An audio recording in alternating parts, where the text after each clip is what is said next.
Hey YouTube, show me your titties. That's me! Today I'm gonna review for you one of the crowning achievements in cinema. It's called The Expendables 2. Why would I choose to review this movie? Because man, tits, balls, ass, explosions, whatever, get the fuck out of here.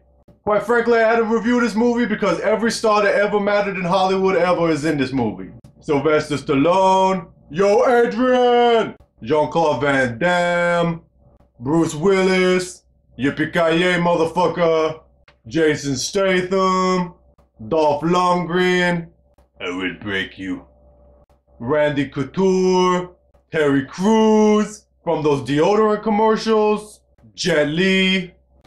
This movie's got everybody that ever mattered ever. So let's talk about it or whatever. Excuse me for a second.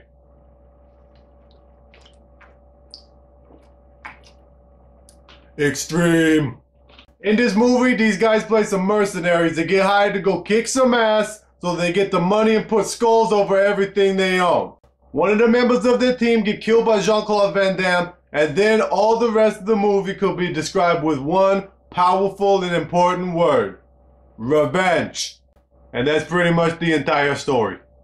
Now in my review today, I will not be discussing any shitty gay things like story or performances, because who the fuck cares? You motherfuckers want to know how many things explode. Like 12 things. All the gun and knife fights are pretty sweet and everything, but I think I personally prefer seeing people get punched in the mouth. Because that's what does it for me sexually. And that's one of the weak points of this movie, because there's really not a whole lot of good face punching to go on.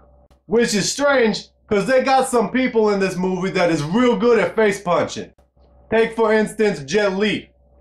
This dude can punch and kick faces all day long like nobody's business. But what do they do with him? They give him like one martial arts fight in the beginning of the movie and then he's gone. Why? Because they had another Asian to replace him. I assume there is a limit to how many Asians you can have in your movies. Randy Couture is also really good at punching faces, but all he really did was pin someone up against the wall and throw some elbow into his face. I've seen him do better. They also started the movie with this crazy car scene, where all the cars were dressed up like they were Mad Max Mel Gibson shit. That dude does not like the Jews. But they also had this scene in this movie where Stallone is surrounded by a bunch of bad guys, so he takes out his finger and go boom, boom, boom, boom, and then they all actually die. And at first you think like, holy shit, this dude's finger is fucking magic, we need to burn him at the stake or whatever.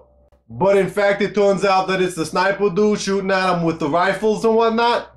And that's cool and everything, but I'm pretty sure I already saw that in the movie The Losers, and Captain America did it. And since I'm not talking about any of that quiz shit like acting and story, this review is over. I give this movie fucking titties out of vaginas or whatever, so go watch the movie, fuck you, goodbye. No, actually we are going to discuss the story of this movie, and the performances. Fuck you, bro! But the story is super predictable, and the dialogue is painfully bad in parts. The most predictable thing in this movie by far is also the catalyst for the entire movie. And that's the death of Liam Hemsworth's character, Handsome McSnipey or whatever the fuck. This queer called him handsome. Generally you expect filmmakers to avoid cliches. They basically go through the entire checklist of things that mean this character is going to die. I know I'm the new guy on the team that the audience isn't nearly as attached to as the rest of you guys, but I'm so happy that you've gotten attached so quickly that you'll take it really hard if I die. Not that I'm going to, though. I mean, I have so much to live for. This is going to be my last mission before I retire and go home to my girlfriend, who I love and who loves me. Oh man, I can't wait to not have a knife kicked into my chest by Jean-Claude Van Damme. What's that? Oh, hold this right here? Okay, but I don't know what's going to happen next or anything. Ouch! I don't get it. I didn't see it coming. Action movies can get away with predictable stories, but they cannot get away with such awful dialogue. You were listening to the dialogue? I was making out with my chick through those scenes. The dialogue in this movie can basically be compared to everything Arnold Schwarzenegger says in Batman and Robin. Chill out. Nice to see you. I have a gun that makes cold things shoot. I'm grasping at straws here, guys. My Arnold impression is awful. I guess I kind of appreciate that some of the dialogue makes reference to all these action stars' previous careers. They make tons of references to I'll Be Back for Arnold Schwarzenegger. We have a Yippee-Ki-Yay for Willis. And they even drop a Chuck Norris fact for the bearded one. I appreciate the references, but they probably could have tried to make them funny. Instead, they went with dialogue so bad that it gave me an ulcer. Well, I don't know that it's an ulcer. I just know that I'm shitting blood. Perhaps I've disclosed too much. At one point, Jason Statham is dressed as a priest, and right before he kills some guys, he's, "I now pronounce you man and knife," and then he throws knives at them. Hilarious! Are you a virgin? When you go into thinking about the performances in this movie, you go in with low expectations. And it meets them. The only issue I took with it is that the movie is so dripping with testosterone that I actually failed the drug test afterwards, and I could have won the Tour de France too. Biking is gay. This movie was all Orange County choppers, Ed Hardy t-shirts, and skulls.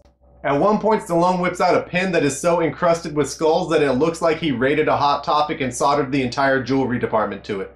I also noticed that I'm kind of taking issue with the look of all of these action stars in the movie. I mean, most of them are ripped, but Stallone's face kind of looks like he was mauled by bees. Not the bees! Ah! Oh, my eyes! My eyes! Ah! Van Damme looked fine until he takes his sunglasses off, and then he looks like he's an alien. So that's the Expendables in a nutshell. It's got good actions, lots of explosions, it's soaked in testosterone, but the story is super predictable and the dialogue is awful. But you know what? There are times when you just want to shut your brain off and watch a big dumb action movie, and this movie fits the bill. I can't quite say it's good enough to warrant a purchase, but I can recommend it for a rental. That's it for today. Don't forget to subscribe to this channel and like and comment on this video. And if you have something you want me to review, then great, because I'm running out of ideas. So leave me a request in the comment section. So that's it for today. My name is Robert, and The Expendables 2 has just been reviewed.